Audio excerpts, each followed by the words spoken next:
Bismillahirrahmanirrahim. Lebih utama mana? Mencari ilmu dengan mencari ma'isyah alias dagang. Lebih utama mana ya kira-kira? Ajaib. Pertanyaannya sungguh menakjubkan. Tidak bisa dibandingkan ilmu itu dengan dunia apapun. Tidak bisa dibandingkan dengan seluruh dunia dan seisinya. Itu ilmu. Nah, tentunya kamu harus bisa bagi waktu. Kalau memang kamu berkewajiban untuk mencari ma'isyah untuk keluargamu, ilmu jangan ditinggalkan. Kalau tanya mana yang lebih mulia, ya jangan ditanyakan, itu sudah terlalu jelas. Ilmu lebih utama. Tapi jelas di dalam perintah-perintah Allah ada kewajiban memberikan ma'isyah pada keluarga. Maka jangan kamu pertentangan antara keduanya. Ini wajib, ini wajib. Jadi kita harus, itu kalau bertentangan. Nyatanya tidak kok. Kamu bisa berhenti dagang waktu taklim. Kamu bisa meninggalkan kerjaan ketika ada acara pengajian, bisa. Dan kamu bisa nyempatkan waktu untuk mendengarkan kaset, membaca buku.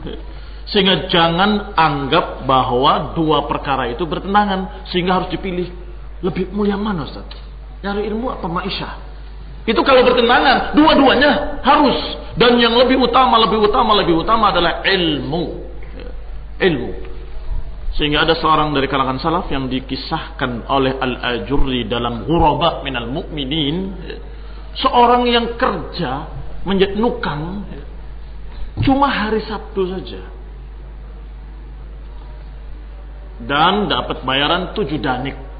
1 danik dia bisa pakai untuk makan sehari.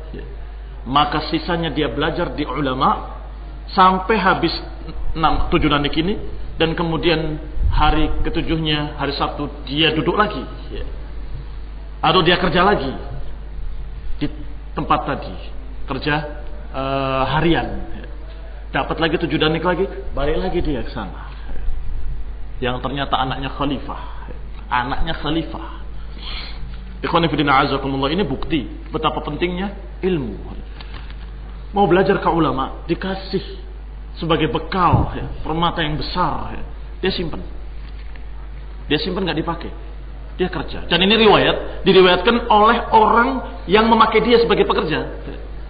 Yani dia menyatakan suatu hari saya datang ke pasar, kemudian saya mencari tukang-tukang untuk kerja harian. Dan biasanya di pasar orang-orang siap untuk kerja seharian. Kamu berapa sehari? Saya sekitar tawar menawar. Nah, anak muda ini kelihatan lain. Karena talibul ilm tentunya bentuknya lain, tidak seperti bentuknya tukang, kan begitu. Kamu kerja juga? Iya. Kamu minta bayar berapa? Saya tidak minta lebih dari 7 danik. Cuma 7 danik? Iya. Kenapa begitu? Karena saya minta syarat. Tapi minta syarat bahwa saya dibebaskan untuk sholat jamaah setiap waktu sholat. Ya, karena kebetulan orang ini adalah orang yang soleh juga. Dia cocok dia. Ini berarti tukang yang baik kerja. Ternyata kerjanya rajin. Maka jadi langganan. Tapi setiap hari tidak ketemu dia. Sampai hari berikutnya, hari Sabtu yang berikutnya baru ketemu lagi. Kenapa kamu gak ada? Saya taklim, ngaji, belajar sama syekh dengan ulama. Jadi 7 danik itu dipakai setiap hari untuk hidup 6 hari. Ketika habis kerja lagi nukang, kemudian untuk hidup lagi 6 hari. Yang penting bisa ngaji. Akhirnya setiap hari Sabtu orang ini mencari mana anak muda itu, panggil kerja di rumahnya. Hari Sabtu panggil lagi.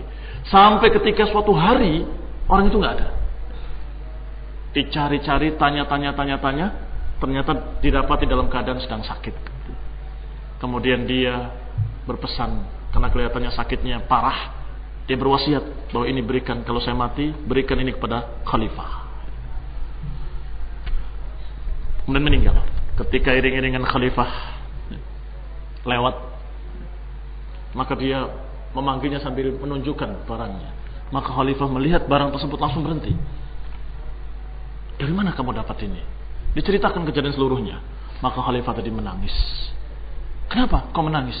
Karena orang ini tidak tahu siapa dia. Maka dijawab oleh khalifah, itu adalah anakku. Ini menunjukkan betapa pentingnya ilmu. Kaum salaf itu sampai bekerja itu sekedar untuk dia bisa hidup. Selebihnya belajar. mencari ilmu.